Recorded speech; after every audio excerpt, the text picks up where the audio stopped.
Hello everyone, welcome to the vision academy. Calculus के पिछले chapter में हमने सेट रिलेशन फंक्शन स्टार्ट किया था और उसमें हमने सेट और उसके कुछ जो इम्पोर्टेंट टर्म्स थे और जो भी बेसिक कॉन्सेप्ट्स थे हमने वो देखे थे। इस लेक्शन में हम लोग रिलेशन देखेंगे आज। तो रिलेशन हम लोग शुरू करते हैं, ठीक है। लेकिन उससे पहले हमारा जो भी चैनल है उसको आप ज्वाइन कर लीजिए पीडीएफ्स के लिए, अगर इस क्लास के नोट्स चाहिए या फिर आपको वर्कशीट चाहिए तो उसके लिए हमारे जो व्हाट्सएप और टेलीग्राम चैनल है उन दोनों को आप ज्वाइन कर लें, ठीक है। तो आइए शुरू करते हैं रिलेशन। तो हमारा जो रिलेशन है, रिलेशन का मतलब आप ये समझ सकते हैं कि कोई भी एक पार्ट दूसरे पार्ट से किस तरीके से कनेक्टेड है। Basically day to day life में हम लोग उसको कनेक्शन की तरह देखते हैं। जैसे मैं अगर आपको एक एग्जांपल दूं तो रिलेशन को आप इस तरीके से देख सकते हैं कि how you are related to your parents. मतलब you are related to your father with a relation called son और डॉटर, और you are related to your mother with relation called son और डॉटर, ठीक है। तो उसी तरीके से यहाँ पे हम दो अलग अलग सेट के बीच के जो एलिमेंट का जो कनेक्शन होगा, हम उसी कनेक्शन को स्टेब्लिश करेंगे और उस स्टेब्लिश्ड कनेक्शन को हम लोग रिलेशन बोलेंगे, ठीक है। तो इसको आप इस तरीके से आप भी देख सकते हैं। जैसे पहले इसकी डिफिनेशन पे हम लोग बात कर लेते हैं, डिफिनेशन क्या है इसका। तो डिफिनेशन इसका ऐसा है रिलेशन का, हम लोग बात कर रहे हैं रिलेशन का, ठीक है। तो इसका डिफिनेशन ऐसा है कि a relation from non empty set A to a non-empty set B is a subset of Cartesian product A cross B, ठीक है। तो अभी हमारा रिलेशन की बात कर रहे थे पर ये बीच में कार्टेशियन प्रोडक्ट आ गया। ये कार्टेशियन प्रोडक्ट क्या है? कार्टेशियन प्रोडक्ट, इसे हम लोग समझने की कोशिश करते हैं। तो कार्टेशियन प्रोडक्ट क्या है कि ऐसा हम लोग देख सकते हैं कि अगर सपोज कीजिए कि हमारे पास अ, दो सेट है, नॉन एम्प्टी सेट। सपोज कीजिए सेट ए और ये सेट बी, ठीक है। ये सेट ए है, ये सेट बी है। इसमें एलिमेंट है ए और बी, इसमें एलिमेंट है एक्स वाई जेड, ठीक है। और इन दोनों के बीच का हम लोग कार्टेशियन प्रोडक्ट निकालने की कोशिश करें तो कार्टेशियन प्रोडक्ट क्या होगा कि ए क्रॉस बी, इसको हम लोग कार्टेशियन प्रोडक्ट बोलते हैं, ए क्रॉस बी, ठीक है। इसे अगर हम लोग लिखने की कोशिश करें तो क्या निकल के आएगा? A X, sorry, A X A Y A Z, ठीक है। B X B Y B Z, ये सारे जो निकल के आए ये हमारे कार्टेशियन प्रोडक्ट। मतलब क्या है कि ऑल द पॉसिबल रिलेशन जो हम यहाँ से बना सकते हैं उसे हम लोग कार्टेशियन प्रोडक्ट बोलते हैं, ठीक है। समझ में आ रहा है कि अगर मैं अब बात करूं कि ए के साथ कौन कौन से एलिमेंट इस सेट का मैप कर सकते हैं या फिर इमेज बन सकता है, वो ये है कि ए का इमेज ए हो सकता है, ए का इमेज वाई हो सकता है और ए का इमेज जेड हो सकता है, सॉरी। या फिर ऐसा भी बोल सकते हैं कि ए एक्स के साथ रिलेटेड हो सकता है, वाई के साथ रिलेटेड हो सकता है, जेड के साथ रिलेटेड हो सकता है। सिमिलर केस पे बी एक्स के साथ रिलेटेड हो सकता है, बी वाई के साथ रिलेटेड हो सकता है या फिर बी जेड के साथ रिलेटेड हो सकता है। ये सारे जो रिलेशन है वो हमने एक जगह पे रख दिया, जितने पॉसिबल हो सकते थे। अब हम किसी रिलेशन को बिल्ड करेंगे तो उस रिलेशन का जो बिल्डअप होगा और उसमें जो एलिमेंट आएंगे वो इस बेसिस पे आएंगे कि हमने वो बिल्डअप क्या किया है। अगर हमने कुछ कंडीशन डाला है उसके बेसिस पे उसमें एलिमेंट आएंगे, ठीक है। वो चीजें हमारा अभी बेसिकली समझ आ जाएगा जब हम एग्जांपल लेंगे कि मैं क्या कहना चाह रहा हूँ कि कार्टेशियन प्रोडक्ट और रिलेशन में क्या डिफरेंस है, ठीक है। तो जब आप ये समझ गए कि कार्टेशियन प्रोडक्ट क्या होता है तो आप ये समझिए फिलहाल के लिए कि रिलेशन जो है वो कुछ नहीं, बस एक डे टू डे लाइफ में जैसे हम लोग कनेक्शन की बात करते हैं वो एक कनेक्शन है, ठीक है। कि किसी एक एलिमेंट का किसी दूसरे एलिमेंट से किस तरीके से कनेक्शन है इनका, इसी को हम लोग रिलेशन बोलेंगे। ठीक है। अब रिलेशन में आगे बढ़ने से पहले हमें एक इंपॉर्टेंट चीज है, उस पर हमें ध्यान रखना होगा, और वो ये है ऑर्डर्ड पेयर। ठीक है। वो क्या है? Ordered pair. Ordered pair. Ordered pair का मतलब क्या है कि अगर मैं a कॉमा एक्स लिख रहा हूं और मैं x कॉमा ए लिख रहा हूं, ये दोनों डिफरेंट है। ठीक है। डिफरेंट किस सेंस में है कि अगर मैं a कॉमा एक्स लिख रहा हूं, इट मीन्स कि जो एलिमेंट सेट ए का है वो एलिमेंट सेट बी से रिलेटेड है। ठीक है। बट अगर मैं x कॉमा ए लिख रहा हूं, इट मीन्स कि जो एलिमेंट है सेट बी का वो सेट ए से रिलेटेड है। समझ रहे हैं? मैं इसका ऑर्डर पेयर का आपको एक सिंपल से एग्जांपल देता हूं। जैसे हम लोग कोऑर्डिनेट ज्योमेट्री में हम लोग काम करते हैं, तो हम लोग हर एक अलग अलग पॉइंट को लिखते हैं। ठीक है। सपोज कीजिए कि अगर मैंने एक पॉइंट लिया 2,3, और अगर मैंने पॉइंट लिया 3,2। ठीक है। तो इसका 2,3 का मतलब क्या हुआ कि एक्स यूनिट पे एक्स एक्सिस पे ये 2 यूनिट है, वाई एक्सिस पे 3 यूनिट है। ठीक है। अगर मैं ये 3,2 बोल रहा हूँ, तो इसका मतलब क्या है कि एक्स एक्सिस पे ये 3 यूनिट है और वाई एक्सिस पे 2 यूनिट है। तो ये 2,3 3,2 के इक्वल नहीं है, दोनों अलग अलग एंटिटी है। समझ रहे हैं? तो जिस तरीके से हम लोग यहाँ पे जैसे 2,3 और 3,2 अलग अलग पॉइंट है ना, उसी तरीके से हम लोग यहाँ पे कंसीडर कर सकते हैं कि a, और x, a अलग अलग है। ऑर्डर्ड पेयर का मतलब ही यही होता है कि ये दोनों सेम नहीं होते हैं। ऑर्डर्ड पेयर का मतलब है कि किस ऑर्डर में चीजें लिखी गई है वो इंपॉर्टेंट है। ठीक है। तो आपको ऑर्डर पेयर समझ में आ गया। अभी मैं नेक्स्ट चीज है, अगर एग्जाम्पल के फॉर्म में देखूं, तो एग्जाम्पल हमारे जैसे एक एग्जाम्पल लीजिए कि ये जो है हमारा, सपोज कीजिए कि एक सेट ए है हमारे पास और एक सेट बी है। ठीक है। यहाँ से सेट ए आया, यहाँ से सेट बी है, और इसमें जो एलिमेंट है वो A1 है, A2 है, इस तरीके से सारे एलिमेंट है। यहाँ पे जो सेट है B1 है, B2 है, इस तरीके से सारे एलिमेंट हैं। ठीक है। तो अगर मैं इस एलिमेंट की बात करूं, तो ऐसा हम लोग कह सकते हैं कि यहाँ पे जो एलिमेंट निकल के आएगा। ठीक है। हाँ, एक minute, sorry.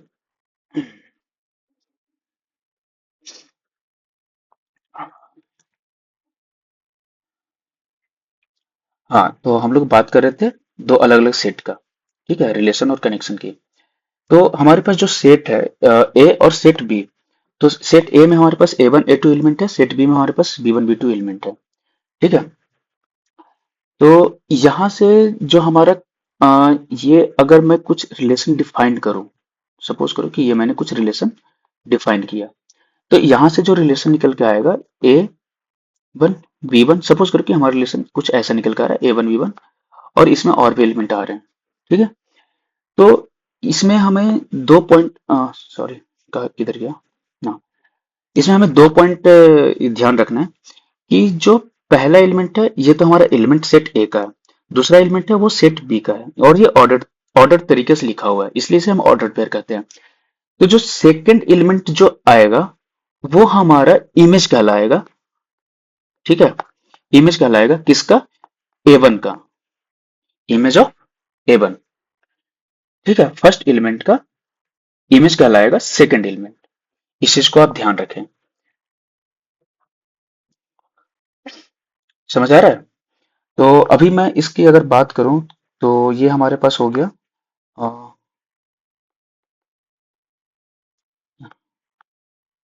Image of A1। ठीक है। अभी रिलेशन के केस में हम लोग एक एग्जांपल लेते हैं, उससे बहुत अच्छे से समझ आएगा। जैसे सपोज कीजिए कि एग्जांपल है हमारे पास कि ये सेट ए जो है उसमें हमारे पास एलिमेंट है सेट ए, ये है सेट बी, ये है सेट बी, और इसमें एलिमेंट हमारे पास है 1 4 5। ठीक है। इसमें जो हमारा एलिमेंट है वो है 1 2 7।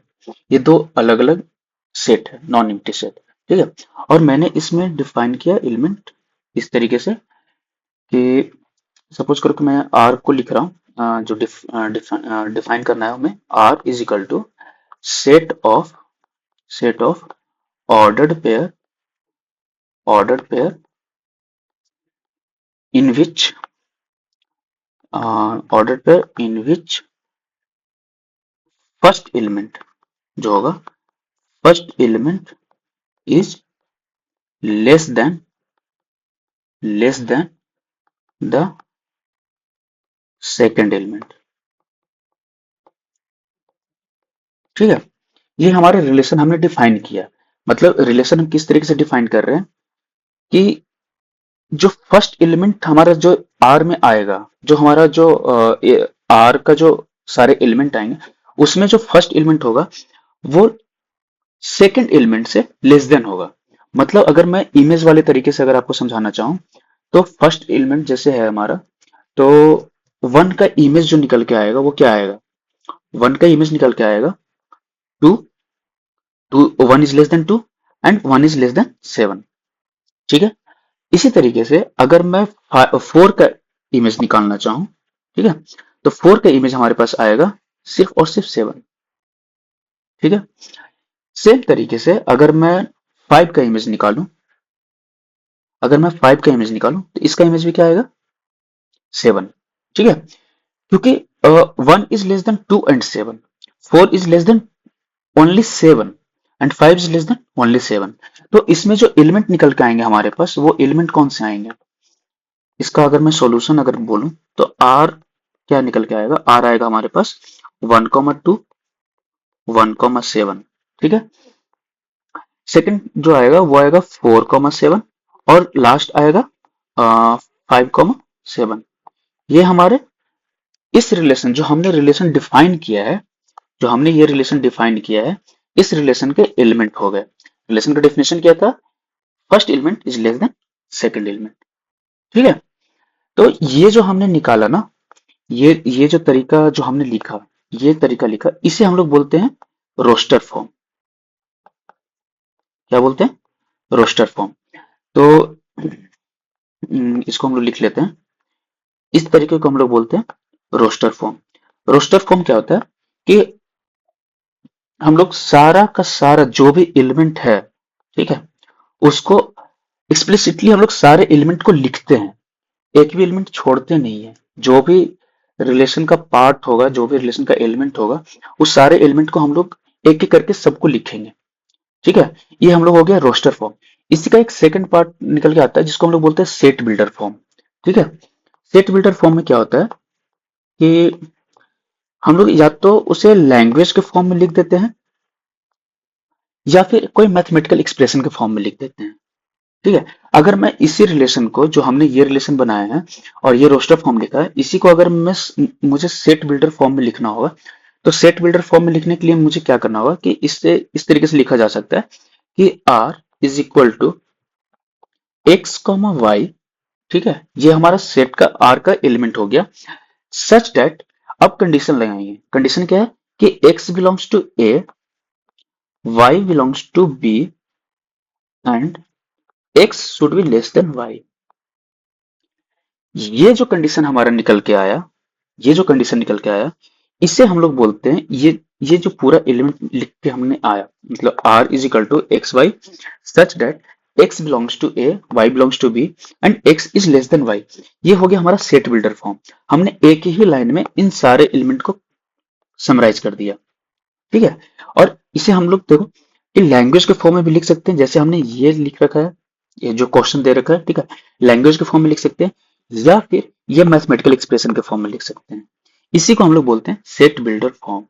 ठीक है, अब एक चीज और इसमें नोट करने वाली चीज है, बात है कि जैसे हम लोग अगर कोई एलिमेंट लिखते हैं ए कॉमा बी, ठीक है, जैसे हमने ए कॉमा बी लिखा, तो इस ए कॉमा बी को लिखने का एक और तरीका होता है कि ए आर बी।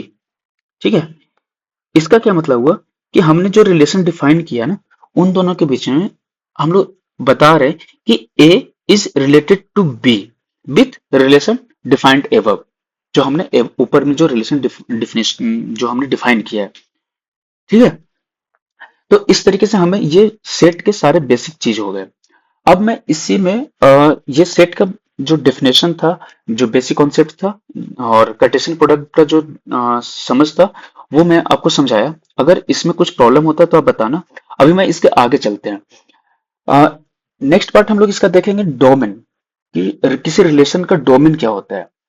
ठीक है, domain of relation, domain of relation. तो डोमेन ऑफ रिलेशन का मतलब क्या है ना, कि इस एग्जांपल में अगर मैं कंसीडर करूं, इस जो हमने ये पिछला एग्जांपल लिया, तो डोमेन जो है आप इस तरीके से देख सकते हैं कि किसी भी रिलेशन का जो फर्स्ट एलिमेंट होगा वो हमारा डोमेन होगा। ठीक है, जो फर्स्ट एलिमेंट होगा वो हमारा डोमेन होगा। तो इस वाले में डोमेन क्या क्या, 1 है, 4 है, 5 है। ठीक है, ये हमारा डोमेन हो गया। अब डोमेन है जो, ये पूरा सेट भी हो सकता है या फिर सेट का कोई एक पार्ट हो सकता है। मैं अभी एग्जांपल देके समझाऊंगा, पहले आप डिफिनेशन समझने की कोशिश करो। ठीक है, कि डोमेन किसको बोलते हैं। डोमेन बोलते हैं कि जो हमारा सेट दिया हुआ है, उस सेट का जो फर्स्ट एलिमेंट है, वो फर्स्ट एलिमेंट हमारा डोमेन होगा। ठीक है, डोमेन, दूसरी पॉइंट जो डोमेन में याद रखने वाली बात है कि डोमेन पूरा सेट भी हो सकता है या फिर सेट का कोई पार्ट हो सकता है, मतलब सबसेट हो सकता है। ठीक है, तो इस चीज को हम लोग एज ए डिफिनेशन लिख लेते हैं। The set of all first element, the set of all first element of the ordered pair, ordered pairs in a relation, in a relation are from a set A to B is called domain of the relation R। ठीक है, ये पहली point हुई। दूसरी point मैंने क्या बोला कि domain, domain of relation, domain of relation is either, is either equal to or subset of set of first elements। ठीक है, अभी जैसे मैं एग्जांपल के फॉर्म में आपको समझाऊंगा कि जैसे आप सपोज कीजिए कि ये हमारा जो सेट ए और सेट बी, पिछला एग्जांपल में हमने जो लिया था, सेट ए था और ये सेट बी था। ठीक है, इसमें हमारे पास एलिमेंट कौन से थे, 1 था और 4 था, 5 था, 1 4 5। ठीक है, इधर हमारे पास एलिमेंट थे 1 2 7, 1 2 7। ठीक है, हमने इसमें रिलेशन आर लगाया। आर, आर का रिलेशन क्या था हमारा, X should be less than Y. Relation यही था हमारा प्रीवियस एग्जांपल का, कि जो फर्स्ट एलिमेंट है सेकंड एलिमेंट से छोटा होगा। ठीक है, तो हमारे पास जो यहाँ पे निकल के आया, जो डोमेन निकल के आया, वो सबका सब आ गया। मतलब हम इसको भी कंसिडर कर रहे हैं, इसको भी कंसिडर कर रहे हैं, इसको भी कंसिडर कर रहे हैं, 1 भी है, 4 भी है, 5 भी है। ठीक है, अब मैं इसी कंडीशन में अगर मैं ये कह दूं कि ये कंडीशन तो ठीक है, आप सेटिस्फाई करवा लो, x is less than y, साथ में एक और कंडीशन लगा लो। वो कंडीशन आप ये लगा लो कि हमारा जो कंडीशन होगा कि एक्स जो है वो हमारा इवन होना चाहिए, इवन नंबर। ठीक है, अब मैं ये कंडीशन भी लगा रहा हूँ, ये वाला भी और ये वाला भी। तो दोनों कंडीशन को जब हम लगाएंगे तो हमारा जो आर का जो एलिमेंट आएगा वो क्या आएगा, बस 4 और 7 आएगा। क्योंकि जो 4 है, ये जो हमारा 4 है, ये इवन नंबर है, ये इकलौता इवन नंबर है इस ए में, सेट ए में। ठीक है, और सेट बी से सिर्फ 7 नंबर ऐसा है जिससे ये छोटा है। ठीक है, तो रिलेशन हमारा जो आर निकल के आया उसमें बस एलिमेंट कौन सा आएंगे, 4 और 7। ठीक है, तो हमारा डोमेन क्या हो गया, डोमेन सिर्फ और सिर्फ 4 निकल के आया। सिर्फ और सिर्फ क्या हो गया, 4 आएगा। 1 और 5 डोमेन में अब काउंट नहीं होगा। ठीक है, और 4 क्या है, फर्स्ट एलिमेंट। ठीक है, तो डोमेन का डिफिनेशन क्या हमारा कह रहा है कि set of all first element of the ordered pair का first element relation R from set A to B is called domain of the relation R. तो इसमें हमारा फर्स्ट एलिमेंट क्या है, 4, और यही एक सिर्फ हमारा एकमात्र डोमेन निकल के आया। ठीक है, जैसे प्रीवियस एग्जांपल में हमारा डोमेन 1 भी था, 4 भी था, 5 भी था। क्यों? क्योंकि हमने वहां पे इवन वाला कंडीशन नहीं डाला था, हमने सिर्फ ये डाला कि जो फर्स्ट एलिमेंट होगा सेकंड एलिमेंट से छोटा होगा, उसके वजह से ये 3 का 3 जो हमारे पास सेट ए में एलिमेंट थे वो सबके सब आ गए।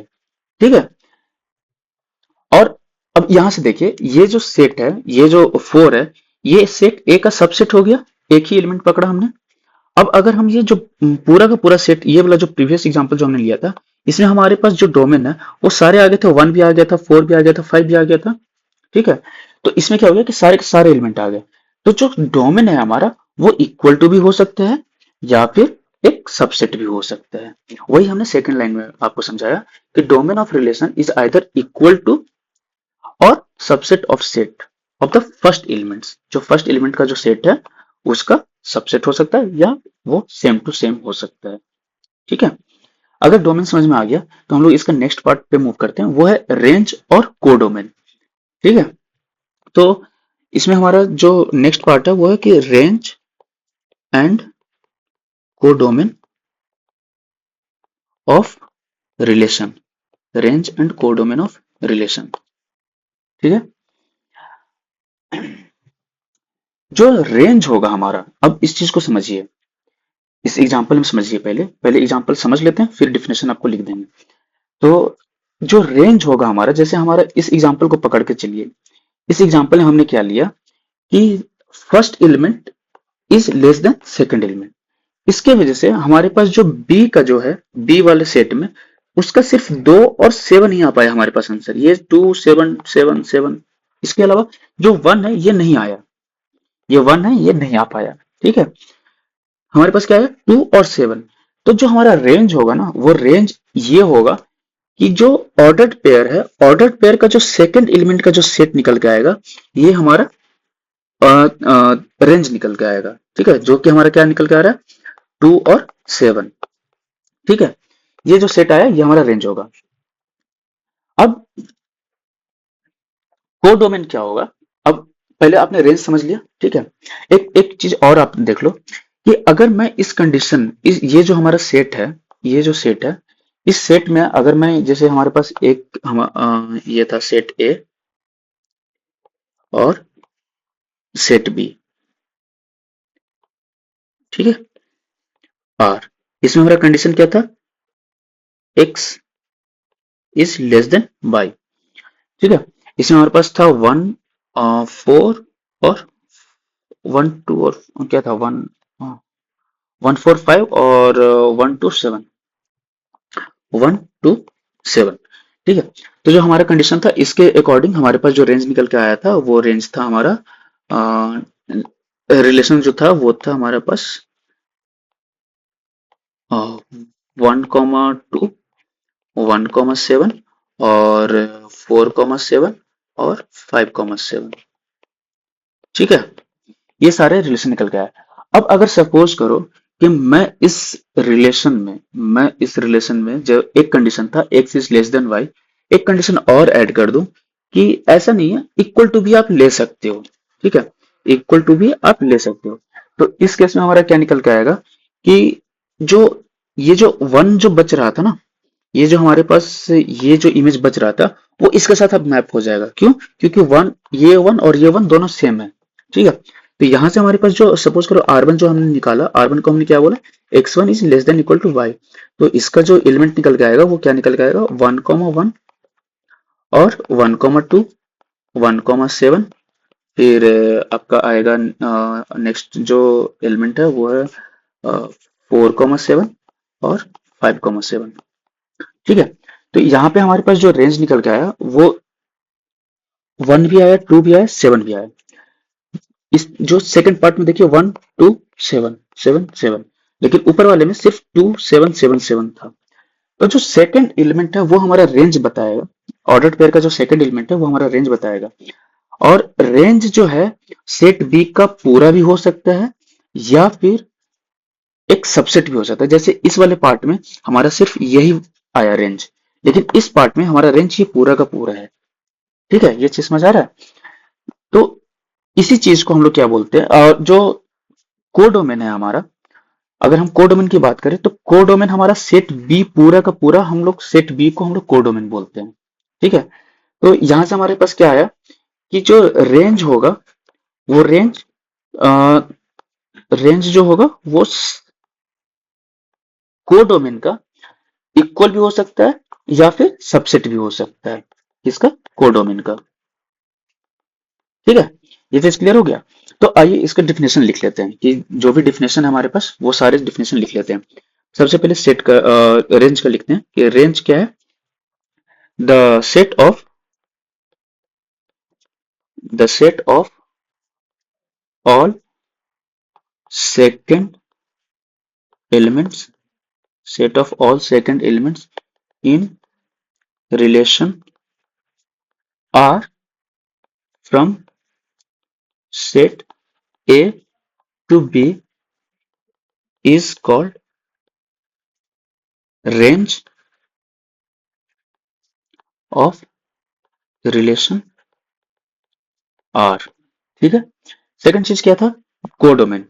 कोडोमेन क्या था? द होल सेट, जो सेट पूरा का पूरा है दूसरे साइड में, वो पूरा का पूरा सेट हमारा कोडोमेन कहलाएगा। The whole set B is called the whole set B is called the codomain codomain of the relation R. Clear है? यहां तक कोई दिक्कत नहीं है।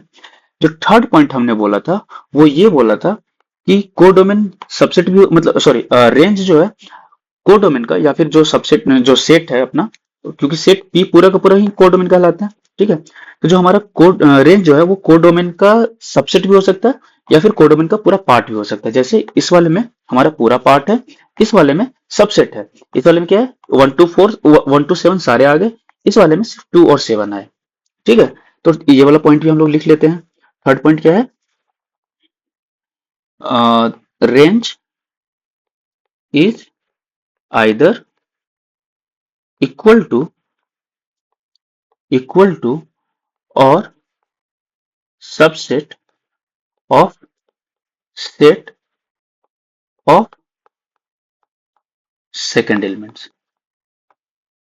मतलब क्या है कि range is subset either subset और इक्वल टू ऑफ कोडोमेन। ठीक है, इस पॉइंट को आप अच्छे से याद रखना, ये इंपॉर्टेंट है। एमसीक्यू में डायरेक्ट एज इट इज पूछ देता है, रेंज और कोडोमेन के बीच का रिलेशन। तो आप ये याद रखना। ठीक है, रेंज और कोडोमेन समझ में आ गया। तो हम लोग अब नेक्स्ट बात करते हैं कि अगर सेट ए और सेट बी हम लोग लेकर चल रहे, तो इसमें कितने नंबर ऑफ रिलेशन निकल सकते हैं। जैसे अभी देखो, हमने इस सेट और ये सेट में हमने कितने रिलेशन निकाल दिए? 2 रिलेशन निकाल दिए। इस तरीके से चाहे तो हम कितने भी रिलेशन निकाल सकते हैं। समझ रहे हैं आप? तो अगर हमें नंबर ऑफ रिलेशन हमें निकालने की जरूरत पड़ी, कि अगर इस तरीके से इसमें इतने एलिमेंट दे रखे हैं, इसमें इतने एलिमेंट दे रखे हैं, तो हमारे पास कितने टोटल रिलेशन निकल के आएगा, ये हम लोग कैसे फाइंड करें? तो देखिए, सिंपल सी चीज है, इसका एक डायरेक्ट फॉर्मूला है, उसको आप फॉर्मूला याद रख सकते हैं, या फिर मैं यहाँ पे अभी एक्सप्लेन करूंगा कि वो फॉर्मूला कैसे आया। ठीक है, ताकि आपको वो चीज, अगर फॉर्मूला कभी भूल गए तो अगर प्रोसेस याद है तो आप वो प्रोसेस के थ्रू डायरेक्ट निकाल सकते हैं। ठीक है, तो अभी हम लोग नेक्स्ट पार्ट में ये निकालना है हमें कि टोटल नंबर ऑफ रिलेशन कितने आएंगे। नंबर ऑफ रिलेशंस की बात कर रहे हैं हम लोग, नंबर ऑफ रिलेशंस कितने आएंगे। ठीक है, तो सपोज कीजिए कि हमारे पास दो सेट है। पहला सेट ए पहला सेट ए, दूसरा सेट बी, दूसरा सेट बी। इसमें हमारे पास जो एलिमेंट है वो है A1 A2 और इस तरीके से P एलिमेंट है। सपोज करो कि इसमें हमारे पास P एलिमेंट है। सेम इसी तरीके से B में जो एलिमेंट हमारे पास वो है B1 B2 और इस तरीके से Q एलिमेंट है। हमारे पास टोटल एलिमेंट कितने हैं? क्यू। ठीक है, ये क्लियर हो रहा है? और इनके बीच का हमें नंबर ऑफ रिलेशन निकालने हैं कि ये रिलेशन कितने हो सकते हैं। ठीक है, तो सॉरी, जैसे हमारे पास नंबर ऑफ एलिमेंट ए में कितने हैं? नंबर ऑफ एलिमेंट हमारे ए में है कितने? पी। नंबर ऑफ एलिमेंट हमारे बी में कितने हैं? सेट बी में, वो है क्यू। तो अगर आपको डायरेक्ट बस फॉर्मूला चाहिए तो मैं फॉर्मूला अभी यहाँ पे लिख देता हूँ, फिर अभी एक्सप्लेन करेंगे ये फॉर्मूला आया कैसे। ठीक है, तो अगर मैं टोटल नंबर ऑफ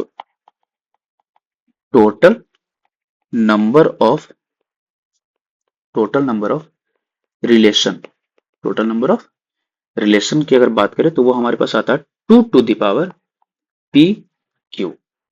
ठीक है, ये आपका फॉर्मूला हो गया, आप इस फॉर्मूला को याद रख सकते हैं। ठीक है, डायरेक्ट क्वेश्चन में आते हैं, डायरेक्ट आप क्वेश्चन सॉल्व कर सकते हैं। अब हम समझने की कोशिश करते हैं कि ये हुआ कैसे, 2 to the power P Q आया कैसे। इसमें टोटल एलिमेंट पी है, सेट ए में टोटल एलिमेंट पी है, सेट बी में टोटल एलिमेंट क्यू है, तो हमारे पास टोटल रिलेशन जो निकल के आएंगे वो आएगा 2 to the power P Q. ठीक है, बहुत बढ़िया, इसमें कोई दिक्कत नहीं है। अभी हम लोग एक बात बताइए कि अगर हम इस वाले पार्ट का कार्टेशियन प्रोडक्ट निकालें, सेट ए और सेट बी के बीच का कार्टेशियन प्रोडक्ट निकालें, तो हमारे पास कार्टेशियन प्रोडक्ट क्या क्या आएंगे? ए क्रॉस बी हम लोग कार्टेशियन प्रोडक्ट बोलते हैं। ठीक है, तो कार्टेशियन प्रोडक्ट का मतलब क्या है कि ऑल द पॉसिबिलिटीज, जो हम लोग एक एलिमेंट को दूसरे एलिमेंट से किस तरीके से रिलेट कर सकते हैं, वो सारे पॉसिबिलिटीज, मतलब एक सेट को दूसरे सेट से किस तरीके से रिलेट कर सकते हैं वो सारे पॉसिबिलिटीज। मतलब सपोज कीजिए कि हमारे पास सेट ए है, सेट बी है, ये है, तो इन दोनों को जो पहला एलिमेंट है सेट ए का, इसको हम लोग सेट बी के साथ रिलेट कर सकते हैं, सेट बी वन के साथ, सेट सॉरी बी वन नहीं, सेट बी का एलिमेंट बी वन और बी टू या फिर बी थ्री या फिर कोई भी करते करते इस तरह से बी क्यू के साथ भी रिलेट कर सकते हैं। तो ए वन के साथ हमें रिलेट करने के लिए कितने ऑप्शन है? 1 2 3, इस तरीके से क्यू एलिमेंट है हमारे पास रिलेट करने के लिए। तो इसके लिए हमारे पास कितने ऑप्शन है? Q A. इसी तरीके से अगर हम लोग क्यू की बात ए टू की बात करें तो ए टू को हम लोग किससे रिलेट कर सकते हैं? ए टू को हम लोग रिलेट कर सकते हैं बी वन से, बी टू से, बी थ्री से, और इस तरीके से करते करते हम लोग बी क्यू से भी कर सकते हैं। तो इसके पास भी कितने एलिमेंट, इसके पास भी कितने ऑप्शन हो गए? इसके पास भी हो गया क्यू ऑप्शन। ठीक है, सेम अगर इस तरीके से हम लोग करते जाए तो पी के पास भी अगर हम लोग करें तो पी को भी रिलेट करने के लिए हमारे पास कितने ऑप्शन हो गए? B one, B two, B three, B four, और इस तरीके से करते करते बी क्यू। तो एलिमेंट जो सेट ए के हैं उसमें सारे एलिमेंट के पास क्यू ऑप्शन है बी के साथ रिलेट करने के लिए। समझ रहे हैं? तो जब बी के साथ रिलेट करने के लिए सारे ऑप्शन है तो टोटल नंबर ऑफ एलिमेंट इसमें कितने आ जाएंगे? इसमें जो एलिमेंट निकल के आएंगे, जो भी एलिमेंट यहां से निकल के आएगा सेट ए क्रॉस बी का, उसमें कितने नंबर ऑफ एलिमेंट आ जाएंगे? इसमें आ जाएंगे Q plus Q plus Q plus कितने टाइम्स? P times. ठीक है, पी टाइम्स आएंगे। इससे हम लोग लिखेंगे तो पी इंटू क्यू लिख सकते हैं। ठीक है, तो यहां से हमारे पास कितने आ जाएगा? ए क्रॉस बी का जो एलिमेंट होगा वो कितने हो गए? P Q. ये क्लियर हुआ? अब जैसे सपोज कीजिए मैं आपको थोड़ा सा एक्सप्लेन करता हूँ कि कौन कौन से एलिमेंट आ सकते हैं। जैसे आप ये देखिए कि इसमें सेट में जो एलिमेंट आएंगे, A one, B one, A to, B two, sorry A one B to, A one B three, इस तरीके से सारे पॉसिबिलिटीज अगर निकालते जाएं तो ए वन बी क्यू तक जाएगा। सेम अगर ए टू के लिए निकाले तो ए टू बी वन के साथ कर सकता है, ए टू बी टू के साथ कर सकता है, ए टू बी थ्री के साथ कर सकता है, और इस तरीके से ए टू बी क्यू के साथ भी कर सकता है। ठीक है, इसी तरीके से अगर हम लोग करते करते ए पी तक जाएं तो ए पी बी वन के साथ कर सकता है, ए पी बी टू के साथ भी रिलेशन बना सकता है। ठीक है, कोई दिक्कत नहीं है। या फिर A P sorry A P B three के साथ भी रिलेशन बना सकता है, और इस तरीके से हमारे पास ऑप्शन सारे हैं, तो ए पी बी क्यू के साथ भी रिलेशन बना सकता है। और ये सारे जो एलिमेंट निकल के आए वो सब एलिमेंट हमारा ए क्रॉस बी का पार्ट है, जो कार्टेशियन प्रोडक्ट सारे पॉसिबिलिटी जो हम लोग लेकर चलते हैं, ठीक है। तो अगर मैं इस बार इस पॉइंट को अगर गिनना स्टार्ट करूं कि कितने एलिमेंट सारे हैं इसमें, तो देखिए हमारे पास कितना 1 2 3, इस तरीके से क्यू एलिमेंट यहाँ आ गया, क्यू हो गया, 2 के लिए 1 2 3 और इस तरीके से क्यू हो गया, और इस तरीके से सारे करते करते क्यू हो जाएगा, हर किसी के लिए क्यू है, 1 के लिए, 2 के लिए, 3 के लिए और पी के लिए। तो टोटल कितना हो गया, P sorry Q plus Q plus Q plus Q, इस तरीके से करते करते कितने हो जाएंगे टोटल, पी टाइम्स, क्योंकि हमारे पास यहाँ पे टोटल एलिमेंट कितने हैं, पी, जितने एलिमेंट होंगे उतने टाइम्स क्यू होगा। तो इन सब का ऐड करेंगे तो कितना आएगा, जैसे हम लोग two plus two plus two plus two plus two इस तरीके से 5 टाइम किया, तो हमारे पास कितने आ गए, 5 इंटू 2 टाइम, ठीक है, इजिकल टू 10। उसी तरीके से यहाँ पे हमारे पास जो p टाइम्स आए q, तो हमारे पास टोटल नंबर ऑफ एलिमेंट कितने आ जाएंगे, टोटल नंबर ऑफ एलिमेंट्स आ जाएंगे p टाइम्स q, ठीक है। अब यहाँ तक आपको समझ में आ गया है। तो अब नेक्स्ट पार्ट देखिए कि हमने जो कार्टेशियन प्रोडक्ट जो बोला था, सॉरी जो रिलेशन बोला था हमने, डेफिनेशन जो रिलेशन का जो दिया था, वो रिलेशन का डेफिनेशन क्या था, सबसेट ऑफ कार्टेशियन प्रोडक्ट, ठीक है, सबसेट ऑफ कार्टेशियन प्रोडक्ट।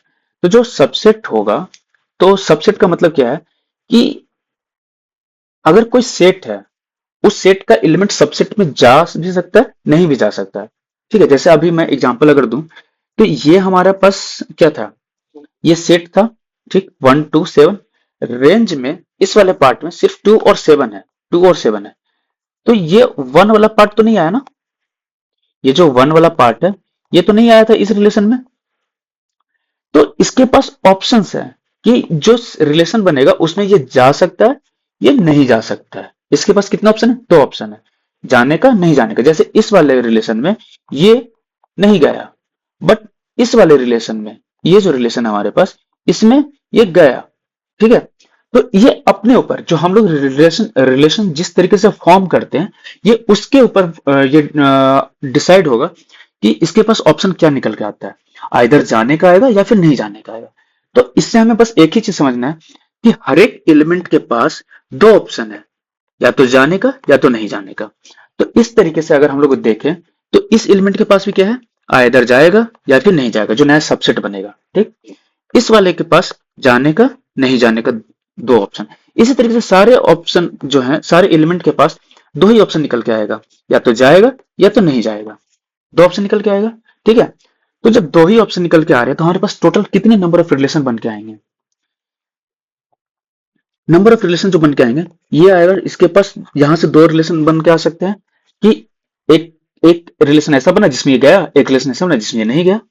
यहां से भी 2 रिलेशन बन के आ सकते हैं, एक जिसमें ये गया, मतलब सबसेट जो बन के आ रहे हैं वो एक ऐसा कि इसमें एक जिसमें गया, एक जिसमें नहीं गया। यहां से भी 2 आया कि एक जिसमें ये गया, A1 B3 गया, और एक जिसमें A1 B3 नहीं गया, तो यहां भी कितने आ गए, 2।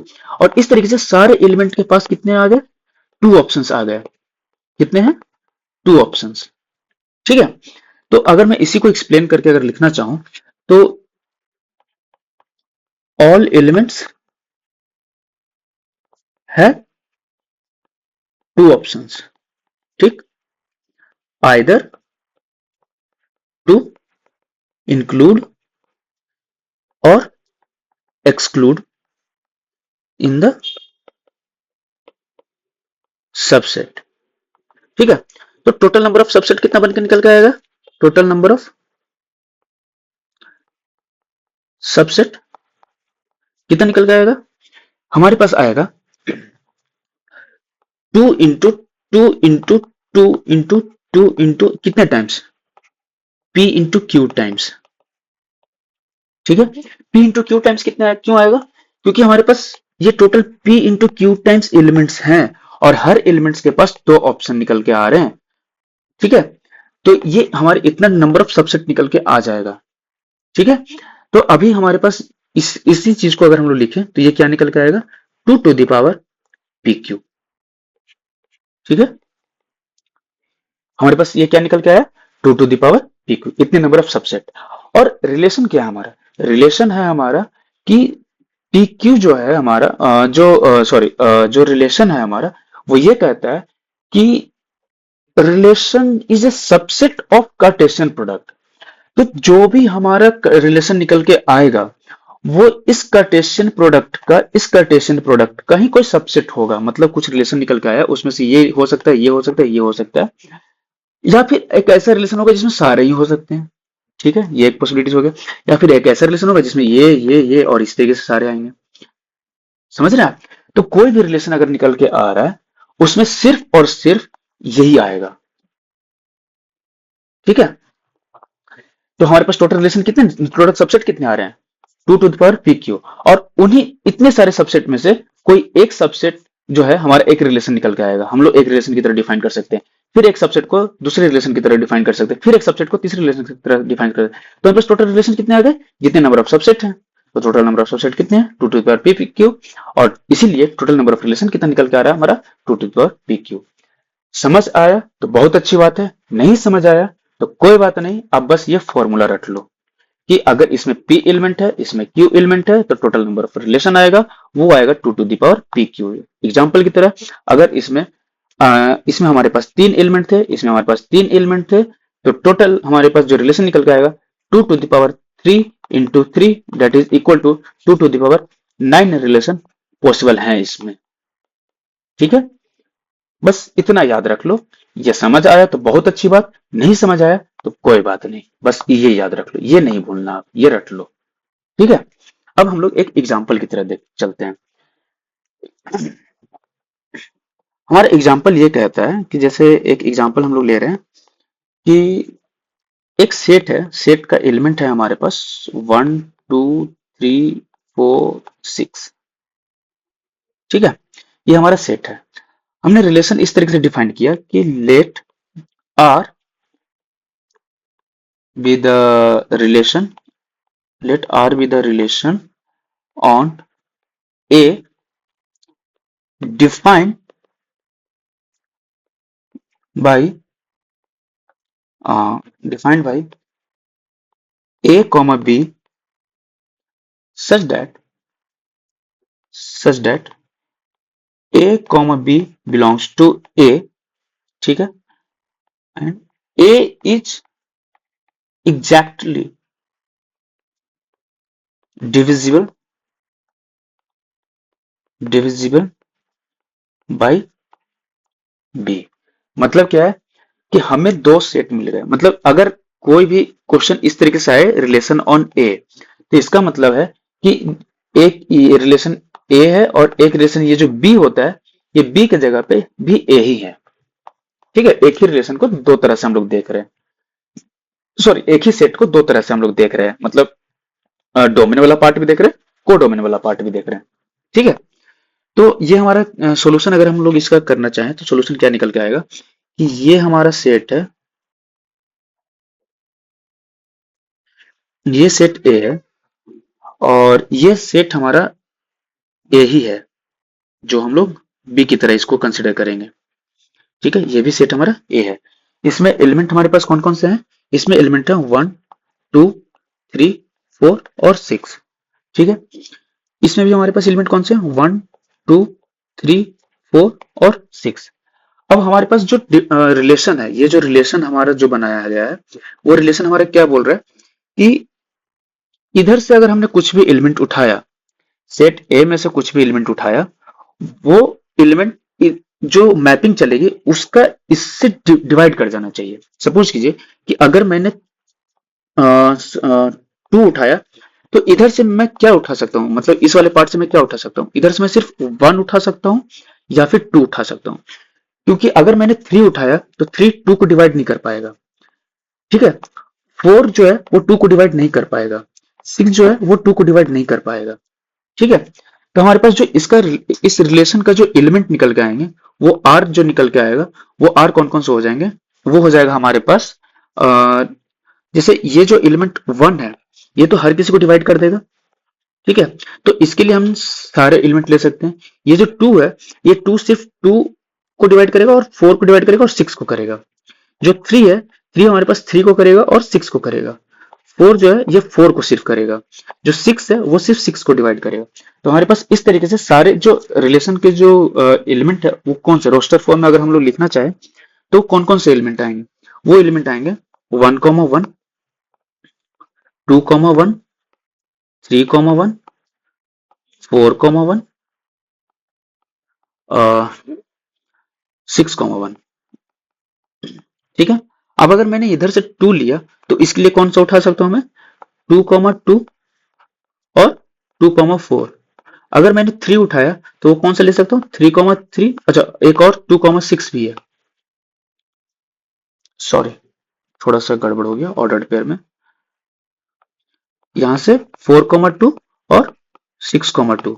अगर मैंने इधर से 3 उठाया, अगर मैं इधर से 3 उठाया तो मैं 3 और 6 ले सकता हूँ। ठीक है। तो 3,3 और 6,3। ठीक है। अगर मैंने इधर से 4 उठाया तो मैं सिर्फ और सिर्फ 4 ही ले सकता हूँ। तो मेरे पास क्या आएगा? 4,4। अगर मैंने इधर से 6 उठाया तो मैं सिर्फ 6 ले सकता हूँ इधर से। तो नेक्स्ट जो एलिमेंट आएगा वो कौन सा आएगा? 6,6। ये हमारा रोस्टर फॉर्म में सारे के सारे एलिमेंट आ गए। ठीक है। किस तरीके से रिलेशन फाइंड किया जाता है ये समझ आ गया? अगर यहां तक समझ आ गया तो रिलेशन का एक पार्ट खत्म हुआ। अभी नेक्स्ट पार्ट में हम लोग मूव कर रहे हैं। जो नेक्स्ट पार्ट है वो हमारा ये है कि टाइप्स ऑफ रिलेशन, कितने टाइप के रिलेशन होते हैं। ठीक है। जो पहला रिलेशन, नेक्स्ट टॉपिक है हमारा types of relation. Types of relation. तो इसमें आप बस इतना ध्यान रखना कि as it is word to word याद रखने की जरूरत नहीं है। बस हर एक रिलेशन के जो टाइप हैं, जितने भी रिलेशन के टाइप हैं, उस रिलेशन में आपको कौन कौन से कंडीशन है वो कंडीशन बस ध्यान रखना है। जैसे हमारा अगर पहला रिलेशन, अगर हम बात करें कि पहला रिलेशन हमारा कौन सा है, तो पहला रिलेशन ही है हमारा एम्प्टी रिलेशन। क्या है? Empty relation. एम्प्टी का मतलब क्या होता है? खाली। तो इसका मतलब क्या हुआ कि हम ऐसा रिलेशन बना रहे हैं जिसके एक भी एलिमेंट ना आए। समझ रहे हैं? जैसे इसका डेफिनेशन क्या है कि if no element no element of A is related to any element of B, that is R में जो एलिमेंट है वो क्या है? फाई। अब ये जो फाई है ये भी क्या होगा? सबसेट होगा किसका? कार्टेशियन प्रोडक्ट जो हमने निकाला था। कार्टेशियन प्रोडक्ट कौन सा? ए क्रॉस बी। ठीक है। इसको आप एक साथ याद मत रखो, इसमें आप कंफ्यूज हो जाओगे। ऐसा करते हैं, इसको अलग कर देते हैं। ये फाई हुआ। और इसको ऐसे भी याद रख सकते हो कि phi is subset of A cross B. ठीक है। ये हुआ हमारा एम्प्टी रिलेशन। अब जैसे एग्जांपल के फॉर्म में अगर हम लोग देखें, जैसे इसी इसी एग्जांपल में हम लोग देखते हैं कि अगर मैं इस रिलेशन को, हमने जैसे ये फाइंड किया था कि एग्जैक्टली डिविजिबल बाई बी। ठीक है। अब अगर मैं ऐसा बोलूं कि इस रिलेशन में मैं एक रिलेशन डिफाइन करता हूं। सपोज करो कि ये रिलेशन हमारे पास, और इस रिलेशन में मैं डिफाइन करता हूँ, जैसे सपोज करो कि आर वन की वैल्यू कितनी होनी चाहिए? मतलब आर वन इस तरीके से होना चाहिए कि एक्स वाई, ठीक है, सच दैट कि एक्स बिलोंग करना, सॉरी, एक्स वाई दोनों बिलोंग करना चाहिए किससे? एक्स वाई बिलोंग करना चाहिए ए से। और x plus why should be divisible by divisible by 13।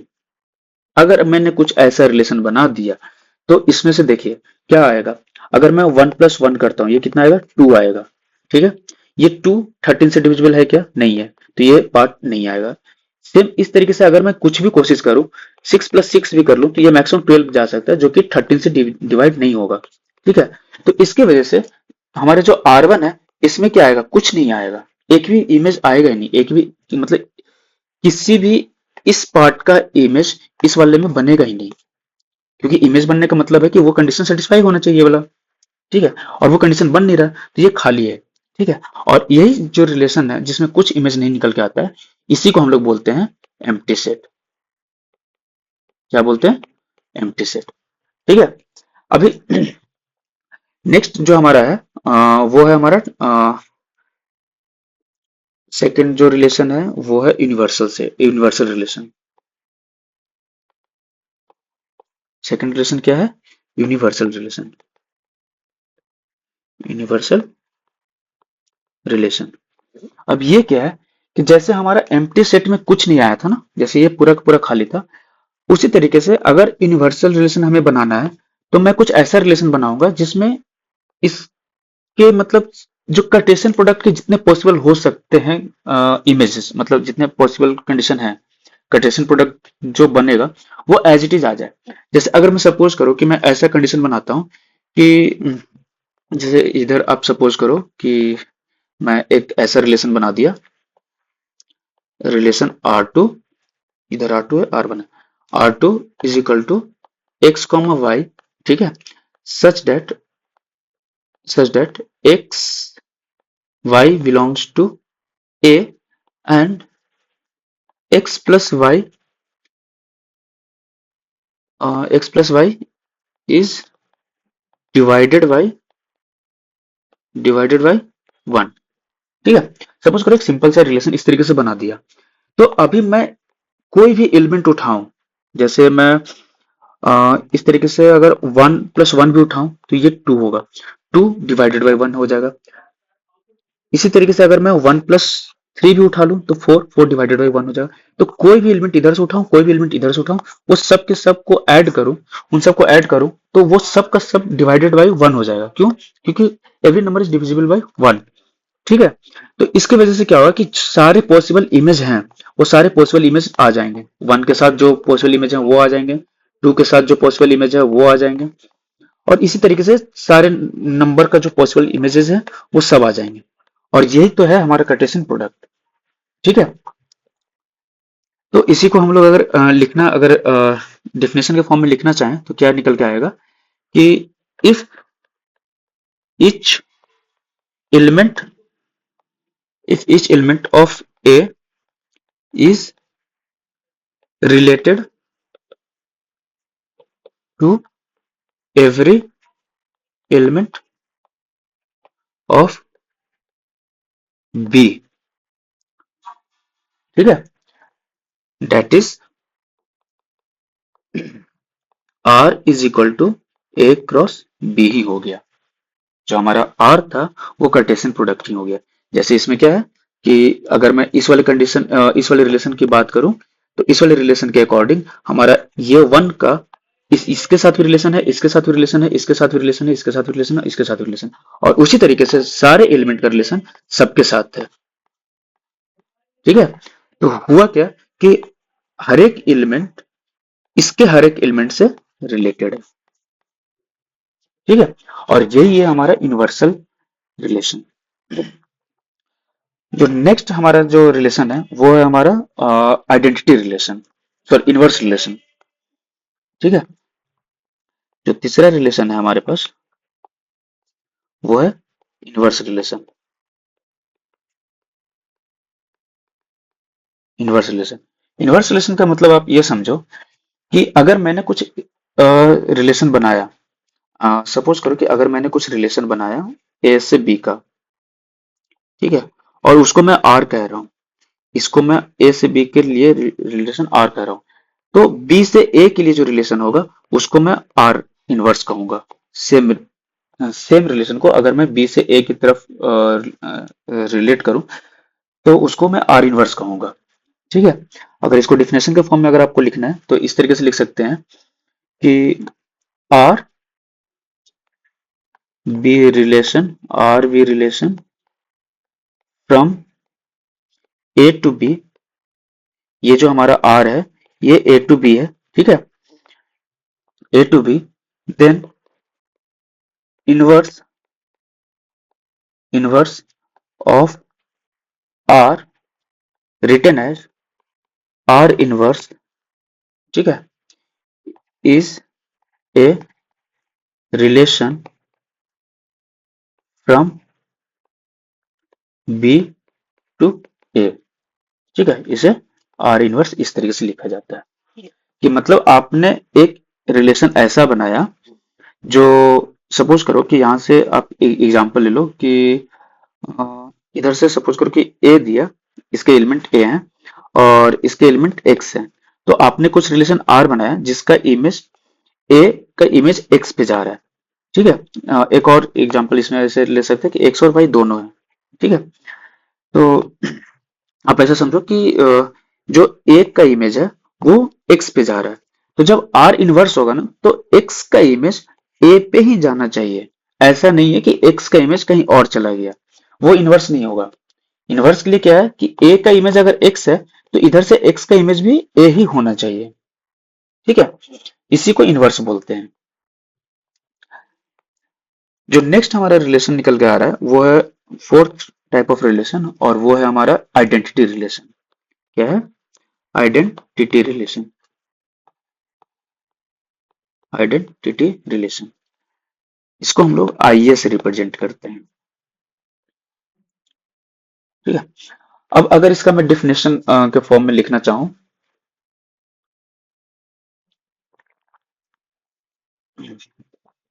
अगर मैं इसे डिफिनेशन के फॉर्म में लिखना चाहूं तो ये ऐसा है कि जो हर एक एलिमेंट है, मतलब अगर किसी सेट का जो एलिमेंट है उसका इमेज सेम वही होना चाहिए। जैसे एग्जांपल की तरह समझाता हूं, पहले इसका डिफिनेशन लिख लीजिए कि if every element if every element of A is related to itself only, itself only। ठीक है। जैसे इसको अगर हम लोग इस तरीके से लिखना चाहें, I A is equal to A comma A. ठीक है, A belongs to A, set A. इसको एग्जाम्पल की तरह समझते हैं। सपोज कीजिए कि एग्जाम्पल है हमारा ये कि सेट ए है हमारे पास, सेट ए है 1 2 3। ठीक है, तो इसका जो आइडेंटिटी रिलेशन होगा वो ऐसा होगा कि I A is equal to I A is equal to हमारे पास निकल के आएगा 1 1 2 2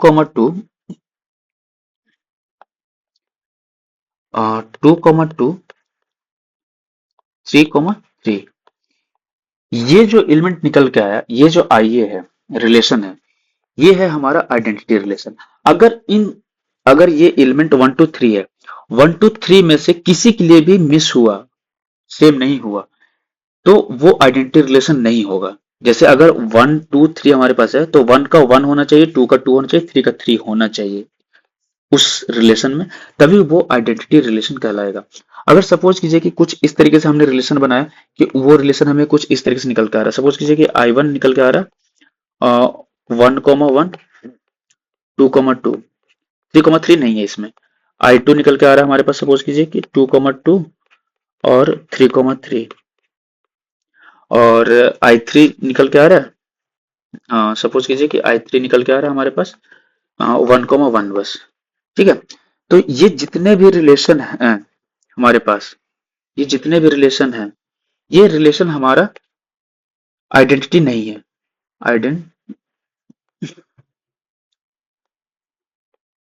आइडेंटिटी रिलेशन नहीं है। क्यों नहीं है? क्योंकि इस वाले I1 में हमारा 3 3 मिसिंग है। ठीक है, ये 3 3 मिसिंग है, ये नहीं होगा। I2 में 1 1 मिसिंग है, और I3 में तुम्हारा जो है 2 2 और 3 3 दोनों मिसिंग है। ठीक है, तो एक भी पार्ट अगर मिसिंग हुआ इसमें से तो वो आइडेंटिटी रिलेशन नहीं कहलाएगा। जितने एलिमेंट है उन सबके लिए आइडेंट मतलब वो मिरर इमेज होना चाहिए। ठीक है, इसको मिरर इमेज की तरह आप कंसिडर कर सकते हैं कि अगर कोई नंबर है तो उसका इमेज सेम आएगा। ये हुआ हमारा आइडेंटिटी रिलेशन। अब जो नेक्स्ट रिलेशन निकल के आता है हमारे पास वो है हमारा फिफ्थ टाइप ऑफ रिलेशन, जिसे हम लोग बोलते हैं रिफ्लेक्सिव रिलेशन। क्या बोलते हैं? Reflexive. Reflexive relation. Reflexive relation, तो इसका डेफिनेशन क्या है कि आप इसको इस तरीके से समझिए कि रिफ्लेक्सिव रिलेशन हमें बस इतना ही देखना है कि जिस भी रिलेशन में हमारे पास ये वाला पार्ट मिल गया, ठीक है, ये वाला पार्ट मिल गया, इसके अलावा बाकी और भी हो सकते हैं, उसके लिए मनाही नहीं है, वो हो सकते हैं। ठीक है, लेकिन ये वाला पार्ट मस्ट है। ये वाला पार्ट नहीं हुआ तो वो रिफ्लेक्सिव नहीं होगा। अगर ये पार्ट है तभी वो रिफ्लेक्सिव कहलाएगा। सिंपल सा इतना ही डिफिनेशन आपको याद रखना है। बाकी इसको अगर डिफिनेशन के फॉर्म में लिखना है तो आप डिफिनेशन के फॉर्म में इस तरीके से लिख सकते हैं कि if A comma A belongs to R, किसके लिए? For all A belongs to set A, sorry set A, कि सेट ए का जितना भी एलिमेंट है उन सब के लिए वो चीज होना चाहिए। बाकी और भी हो सकता है, उससे फर्क नहीं पड़ रहा है। जैसे एग्जाम्पल के लिए आप लोग देख सकते हैं कि अगर मैंने एग्जाम्पल लिया कि ए इज इक्वल टू 1, 2, 3, ये हमारा सेट है। तो हमारा जो रिलेशन, अगर सपोज कीजिए कि आर वन हमारा जो रिलेशन है वो ऐसा है कि 1, 1, 2, 2, 3, 3, इस तरीके से सारे आ गए। अब इसके बाद और भी आ सकते हैं, जैसे 1, 3 और 1, 2 या फिर 2, 1, इस तरीके से कुछ भी और भी आ सकते हैं। ठीक है, तो हमारा मेन मोटिव क्या है? मेन मोटिव है कि ये जो पार्ट है ये होना चाहिए। तो वो देखते हैं, 1 के लिए 1 है, हाँ 1 के लिए 1 है, 2 के लिए हाँ 2 है, 3 के लिए 3 है, ये पार्ट मिल गया। बाकी इसके पास आगे क्या है क्या नहीं है उससे हमें फर्क नहीं पड़ता। अगर ये पार्ट है तो ये हमारा रिफ्लेक्सिव हो गया। ठीक है,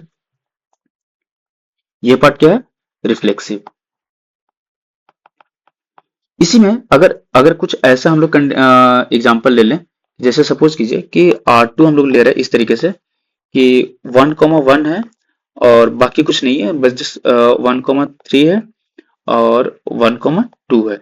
इस तरीके से हमारे पास बस यही एक रिलेशन निकल के आया R2 में। तो इस रिलेशन में हमारे पास 1, 1 के लिए हम लोग ये चेक करते हैं, 1, 1 के लिए है, ठीक है, 2, 2 के लिए है? नहीं है, 3, 3 के लिए नहीं है। तो अब ये वाला सेटिस्फाई नहीं कर रहा है, मतलब 1, 1 के लिए है बट फॉर ऑल चाहिए ना, सारे एलिमेंट के लिए चाहिए सेट ए का। तो 2 और 3 के लिए तो नहीं है हमारे पास, तो 2 और 3 के लिए नहीं है। तो ये हमारा सेट जो है, ये हमारा सेट रिफ्लेक्सिव नहीं है, रिफ्लेक्सिव नहीं है। ठीक है, इसी तरीके से आपको रिफ्लेक्सिव के लिए बस एक ही चीज का ध्यान रखना है कि जितने भी एलिमेंट हैं उन सारे एलिमेंट का मिरर इमेज यहाँ होना चाहिए। उसके अलावा बाकी चीजें हो भी सकती है, नहीं भी हो सकती है, उससे हमें फर्क नहीं पड़ता है।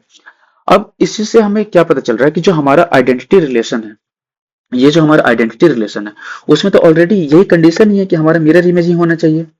तो आइडेंटिटी रिलेशन, हम लोग ये बोल सकते हैं कि आइडेंटिटी रिलेशन रिफ्लेक्सिव रिलेशन है।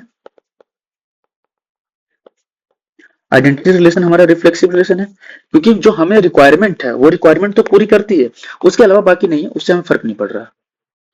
ठीक है, तो यहाँ पे आप एक नोट बना के लिख लीजिए कि identity relation is always reflexive. Identity relation is always reflexive relation. ठीक है, ये भी statement as it is MCQ में पूछ दिया जाता है। अभी जो नेक्स्ट टाइप ऑफ रिलेशन हमारा निकल के आता है वो आता है सिक्स टाइप। सिक्स टाइप में हमारा है कौन सा हो गया? रिफ्लेक्सिव हो गया। रिफ्लेक्सिव के बाद हमारा आता है symmetric. Symmetric relation.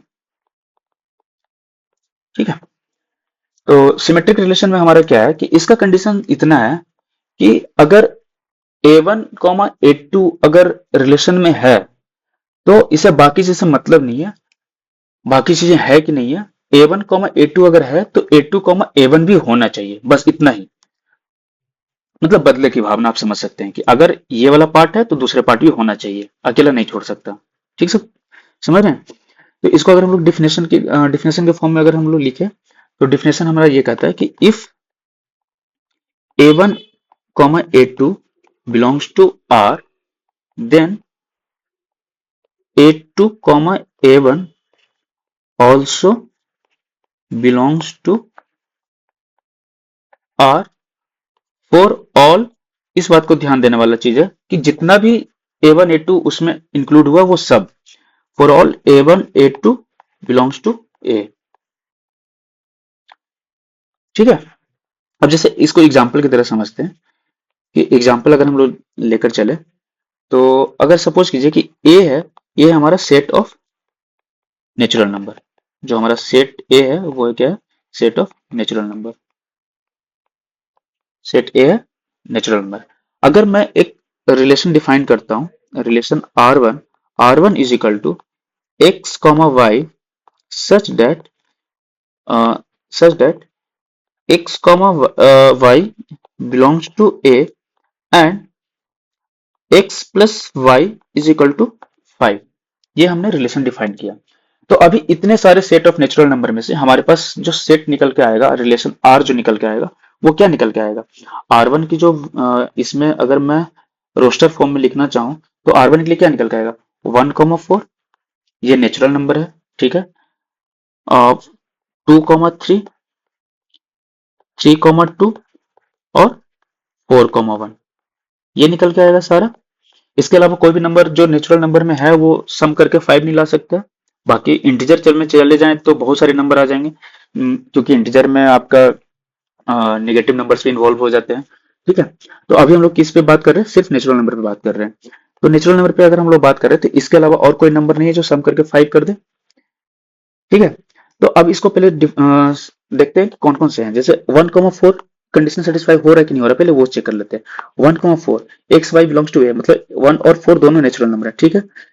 X plus y equal to 5, 1 plus 4 is equal to 5, सही बात है। 2,3, तो 2 3 बिलोंग्स टू नेचुरल नंबर, सही बात है। 2 प्लस 3 5। तो इस तरीके से सारे नंबर यहाँ पे ये वाला कंडीशन सेटिस्फाई कर रहा है, ठीक है। तो ये रिलेशन हमारा R1 है। अब इसमें हमें ये देखना है कि सिमेट्रिक रिलेशन हमारा क्या कहता है कि अगर A1 A2 रिलेशन में है तो A2 A1 भी होना चाहिए, ठीक है। जैसे हमारे पास 1,4 R1 में है तो 4,1 भी हमारा R1 में है, ठीक है। उसी तरीके से 2,3 अगर R1 में है तो 3,2 भी R1 में है। क्लियर हो रहा है। तो ये जो रिलेशन निकल के आया हमारा, ये हमारा क्या है, ये है सिमेट्रिक रिलेशन। सिमेट्रिक रिलेशन, ठीक है। अब अगर मैं इसी में दूसरी एक रिलेशन डिफाइन करूं सेट ऑफ नेचुरल नंबर के ऊपर ही, तो जैसे सपोज कीजिए कि सेट ऑफ नेचुरल नंबर को मैं इस तरीके से डिफाइन कर रहा हूं कि x Y such that x comma Y belongs to A and x is divisor of y, x is divisor of y, ठीक है। तो इससे हमारा क्या है कि अगर इसमें अगर हम लोग एग्जाम्पल लें, इसमें बहुत सारे आ जाएंगे जैसे अगर मैं इसको रोस्टर फॉर्म में लिखना चाहूँ तो इन्फिनिट आ जाएंगे। जैसे 1 के साथ जो मतलब क्या है कि जो फर्स्ट नंबर है वो सेकंड नंबर को डिवाइड करेगा, सिंपल सा बात ये है। तो 1 तो हर किसी नंबर को डिवाइड करता है, तो इसमें हमारे पास 1 के साथ 1 आ जाएगा, 1 के साथ 2 आ जाएगा, 1 के साथ 3 आ जाएगा, और इस तरह से सारे इन्फिनिट नंबर आ जाएंगे। 2 के साथ अपना 2 आ जाएगा, 2 4 को डिवाइड करेगा, 2 6 को डिवाइड करेगा, और इस तरीके से सारे नंबर 3 3 को डिवाइड करेगा, 3 6 को डिवाइड करेगा, 3 9 को डिवाइड करेगा, इस तरीके से सारे नंबर, ठीक है। इन्फिनाइट नंबर आएंगे। लेकिन हमारा जो नंबर है, जैसे अगर मैं इस नंबर को पकड़ू, 1 2 को डिवाइड कर रहा है, पर क्या 2 1 को डिवाइड करेगा, नहीं करेगा, वो फ्रैक्शन में रह जाएगा। तो इसका रेसिप्रोकल हमारे पास नहीं है। मतलब सिमेट्रिक रिलेशन के लिए क्या चाहिए कि अगर A1 A2 R में है तो A2 A1 भी R में होना चाहिए। सॉरी। तो हमारे पास 1,2 अगर रिलेशन में है तो 2,1 भी हमारे पास रिलेशन में होना चाहिए, जो कि हमारे इस रिलेशन में नहीं है, ठीक है। इसके वजह से जो R2 हमने यहाँ पे ये जो R2 हमने बनाया है, ये जो R2 बनाया है, ये हमारा क्या है, सिमेट्रिक नहीं है, सिमेट्रिक नहीं है। ये रिलेशन हमारे पास सिमेट्रिक नहीं है, ठीक है। नेक्स्ट जो हमारा रिलेशन निकल के आता है वो आता है 7 टाइप ऑफ रिलेशन, और वो है ट्रांजिटिव रिलेशन। वो क्या है, ट्रांजिटिव रिलेशन, ट्रांजिटिव रिलेशन, ठीक है। अब इस रिलेशन को हम लोग इस तरीके से कह सकते हैं, जैसे ट्रांजिटिव रिलेशन का मतलब क्या है कि ट्रांजिट करना, कि अगर मैंने पर्सन ए को दिया, पर्सन बी ने पर्सन सी को दिया, तो ये माना जाएगा कि पर्सन ए ने पर्सन सी को दे दिया, ठीक है। तो अभी इसको पहले डेफिनेशन आप देखिए, उसके बाद फिर इसको हम लोग एग्जांपल से समझते हैं कि if A1 A2 belongs to R, ठीक, and A2 A3 belongs to R, then A1 A3 A1 A3 also belongs to R, ठीक है। For all A1 A2 A3 belongs to A, मतलब कि A1 A2 A3 जो भी A set में है उनके लिए अगर A1 A2 R में है, रिलेशन में है, A2 A3 भी रिलेशन में है, तो A1 A3 भी रिलेशन में होना चाहिए उस रिलेशन में, ठीक है। अब जैसे इसको एग्जांपल की तरह समझते हैं कि अगर इसको एग्जांपल अगर पकड़ ले कि सेट ए है हमारा, ये क्या है, सेट ऑफ नेचुरल नंबर, ठीक है, सेट ऑफ नेचुरल नंबर। अगर मैं रिलेशन डिफाइन कर रहा हूं सेट में, वो इस तरीके से है कि एक्स कॉमा वाई, ठीक है, such that x y belongs to set A and x is less than Y, ठीक है। तो इस रिलेशन में हमारे पास एलिमेंट जो हैं वो कितने सारे आ जाएंगे, बहुत सारे आ जाएंगे। जैसे एक एग्जांपल में ये देखता हूं कि 1 इज लेस देन 2, तो 1 और 2 आ गया। 2 इज लेस देन 5, ठीक है।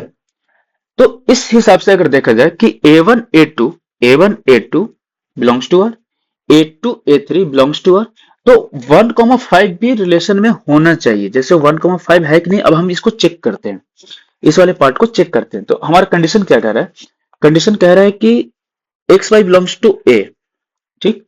तो ये जो हमारे पास 1,5 है, ये तो नेचुरल नंबर है, तो ये कंडीशन सेटिस्फाई हो गया, ठीक है। सेकंड कंडीशन क्या कहता है कि जो फर्स्ट पार्ट है वो सेकंड पार्ट से लेस होना चाहिए, x is less than y, तो जो फर्स्ट पार्ट है सेकंड पार्ट से लेस है, तो 1 इज लेस देन 5, ठीक है।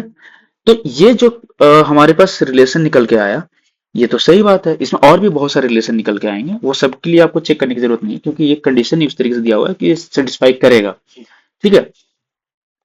तो ये रिलेशन हमारा जो है A1 A2 belongs to R, A2 A3 belongs to R, तो A1 A3 भी बिलोंग कर रहा है आर में, ठीक है। और इसके वजह से ये रिलेशन जो है वो ट्रांजिटिव हो जाएगा। ये रिलेशन क्या है, ट्रांजिटिव है, ठीक है, समझ आ रहा है। अब नेक्स्ट रिलेशन हमारे पास है, लास्ट रिलेशन ये है, एट्थ टाइप ऑफ रिलेशन कि इक्विवेलेंस रिलेशन, इक्विवेलेंस रिलेशन। इस रिलेशन में हमारा क्या है, डेफिनेशन इसका क्या है कि अगर कोई रिलेशन हमारे पास जो है वो रिफ्लेक्सिव है, अगर कोई रिलेशन रिफ्लेक्सिव है, साथ ही साथ सिमेट्रिक भी है और साथ ही साथ ट्रांजिटिव भी है, तो ये रिलेशन जो है हमारा इक्विवेलेंस बन के आएगा। समझ रहे हैं कि if relation R is reflexive, if relation R is reflexive, symmetric and transitive, then relation R is equivalence relation, equivalence relation, ठीक है।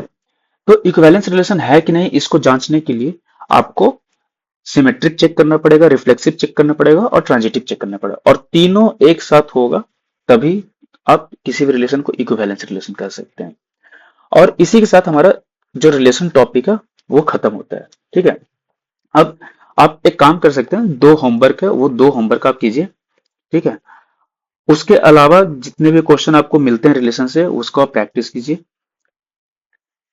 और जैसे पहला हमारा जो होमवर्क है ये है कि if A is equal to, ये सेट ए है, ये सेट बी है, तो identify the correct relation among the following from A to B, given by x related to y with relation R, कौन सा रिलेशन डिफाइन, कौन सा, if and only if x is less than y, तभी ये relation का definition क्या है, x is less than Y, relation का डिफिनेशन ये है।